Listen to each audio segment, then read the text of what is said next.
It's campaign season, and we've been hearing a lot about the disparity between the top 1% of wage earners and the rest of us. That top 1% includes star athletes, movie actors, tech company owners, and increasingly corporate executives who negotiate contracts worth hundreds of millions of dollars. At the bottom of the pay scale are the minimum wage earners whose take-home pay is barely enough to keep them housed and fed. Wasn't that long ago when most of us could buy a house and a car, feed our families well, go on a vacation now and then, and even send our kids to college without experiencing financial hardship? What happened? Where did this wage gap originate, and why has it grown through the years? And what, if anything, can people do to narrow it? Our guests look at this issue and come up with a few suggestions. First, Les Leopold, director of the Labor Institute in New York and author of Runaway Inequality, An Activist's Guide to Economic Justice, says the wage gap took off in about 1980. At that time, the gap between the top 100 CEOs and the average worker was about 45 to 1. Not bad. There were plenty of wealthy people back then. But it's grown from 45 to 1 to 829 to 1. That's astronomical. And all during that period of that growth at the top, average wages have stagnated. In fact, they've actually declined in terms of their buying power. So around 1980 is a turning point because that's when policy changed dramatically in this country. A graph in Leopold's book shows that for every dollar a non-supervisory or production worker makes, one of the top 100 CEOs in the country makes about $829. Quite a leap in just a few decades. Leopold says that the deregulation of Wall Street had a role to play. We began what I call the better business climate model, which was get the government out of the economy, cut back on taxes, especially on the wealthy, and deregulate. And the deregulation was supposed to be things like airlines and trucking and telephone and those kinds of things. But in fact, the key deregulation that led to runaway inequality was the deregulation of finance, the deregulation of Wall Street. Once that happened, all kinds of things started taking place that I use the term financial strip mining. Our corporations were actually financially strip mined by the combination of the CEOs and Wall Street, which now had the ability to do things that prior to 1980, it was illegal for them to do. And we are paying for that deregulation tremendously. That led to the crash of 2007 and 8, and it's led to this kind of runaway freight train of wealth going to the top. The more money a CEO makes for a company, the more he or she takes home in pay and in company stock.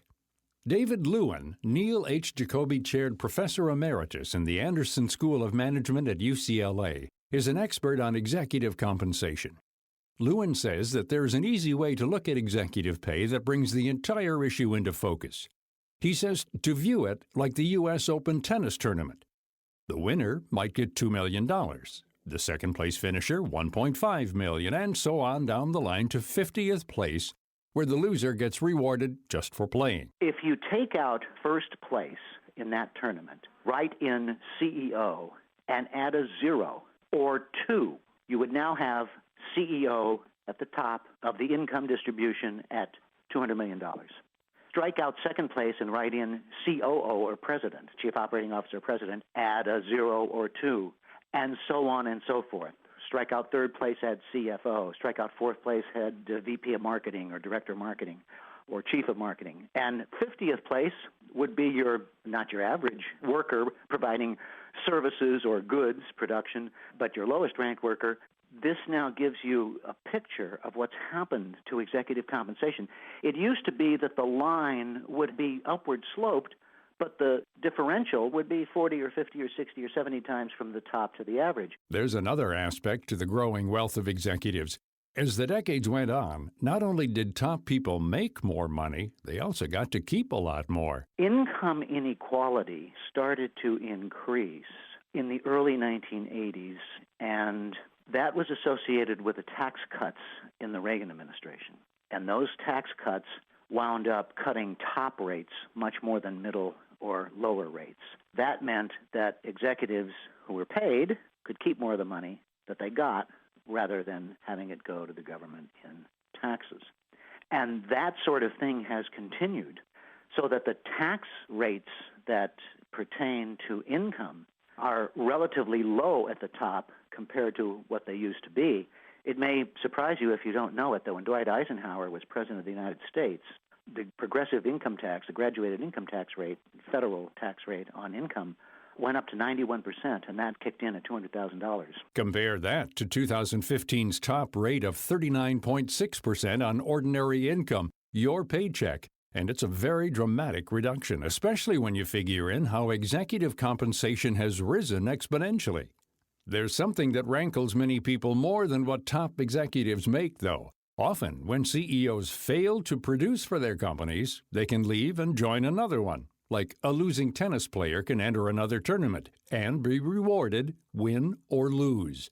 The average employee just gets shown the door. Why the CEO golden parachute? In 1970, no executive had a contract. You were an at-will employee. You went and applied for a job. You got interviewed. They quoted you a price, and you said yay or nay. Today, every executive has a contract, and typically an agent that negotiates it.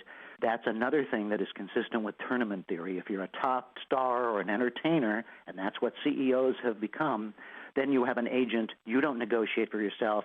That agent has negotiated for you, and it has an out clause. Should you get fired or there's a change of control, that's a very common feature. Usually means a merger acquisition, and you're displaced, you get a big severance package. Leopold says that another reason for the wage disparity is the decrease in unions around the country in the private sector. There's an inverse relationship between the number of people in unions in America and inequality. When union strength membership is high, inequality was low. And as soon as union membership started collapsing in the early 1980s, inequality took off. So it seems to me that if we want a fairer society, we still need people in unions because bargaining collectively is just so much more effective.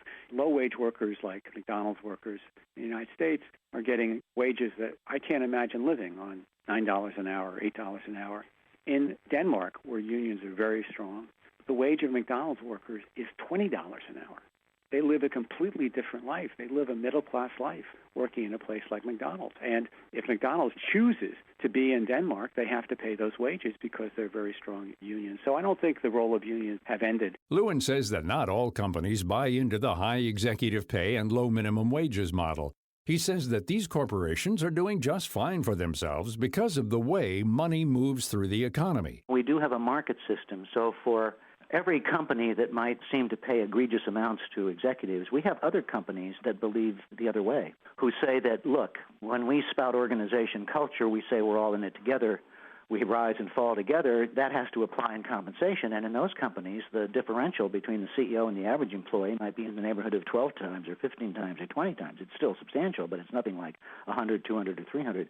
Examples of companies like that include Southwest Airlines and SAS and Harman Kardon and a bunch of others. It's like the minimum wage. Most retailers oppose it. The CEO of Costco has been running around the country for the last 5 years saying, raise the minimum wage and raise it more than President Obama is advocating, he says, because what do those people do? If they get an increase in income, they spend it at places like Costco. How can we change the system for the better? What can the average worker do? Leopold says that becoming educated about the situation is the first step. After that, it's activism. Step one is get yourself really up to speed. Because what you'll see is runaway inequality will not cure itself. It's on us. That's number one. Number two is to start sharing the information with your coworkers and people in your community. It would make an enormous difference. You know, in the 1880s, the populist movement grew from a virtually door-to-door educational campaign. We should not belittle the power of education. You're not going to get it from the media right away. You're not going to get it from politicians. And things do start to change. We had Occupy Wall Street for about 6 months, and it wasn't particularly well organized, but it changed the national conversation. All of a sudden, we were talking about the 1% and the 99%. Before that, we were talking about the grand bargain to cut Social Security. It was a conversation changer. Lewin says much the same thing about executive compensation. A single small shareholder can't do much alone, but collectively they can raise their voices to change the composition of boards of directors to be more diverse. CEOs or other officers can also be the chair of the board of directors. That's prohibited in many other countries. In the U.S., no seat on a board is assigned to a customer or to an employee, a non-executive employee, or to a supplier, a vendor, or to a government representative. They could well be. The boards of directors are, as analyses in many fields has shown, including in finance and organizational behavior, that the boards, despite the overuse of the word independent, the network analysis shows that these are folks who are very close to the chief executive officer. That's not too surprising, but the data show that despite the rise of so-called independent directors. So we could look to changing the composition of the boards of directors and also doing some things with respect to the role of compensation committees, which are pretty much rubber stamps for any compensation increase that a current officer is getting or is likely to get. To learn more about the issue of the wage gap and what can be done to narrow it, pick up Les Leopold's book, Runaway Inequality, and visit him on Facebook and Twitter. To find out more about David Lewin and his work, log on to UCLA's Anderson School of Management's site at anderson.ucla.edu. For more information about all of our guests, visit our site at viewpointsonline.net. You can find archives of past programs there and on iTunes and Stitcher. I'm Gary Price. Quaker is on the hunt for America's next great oatmeal flavor with the Bring Your Best Bowl contest. Simply submit your oatmeal flavor using 2 to 5 ingredients along with your creative inspiration for a chance to win $250,000 and inspire Quaker's newest oatmeal flavor. As an actress, cooking show host, and mom of 2, Tiffany Thiessen knows a thing or two about tasty creations. I'm excited to be a part of Quaker's Bring Your Best Bowl contest because I love the endless combinations you can cook up with oatmeal. From savory to sweet, for breakfast, lunch, or dinner, there are so many yummy ways to enjoy it. Enter your oatmeal submission now by visiting bringyourbestbowl.com. You'll also find a little oatspiration from videos and my own favorite recipes. No purchase necessary. Open to legal residents of the 50 U.S. states, D.C. or Puerto Rico. 18 years of age or older at time of entry. Find the official rules and more details at bringyourbestbowl.com. Void where prohibited. Enter now through March 12, 2016. That's bringyourbestbowl.com. Sponsor the Quaker Oats Company.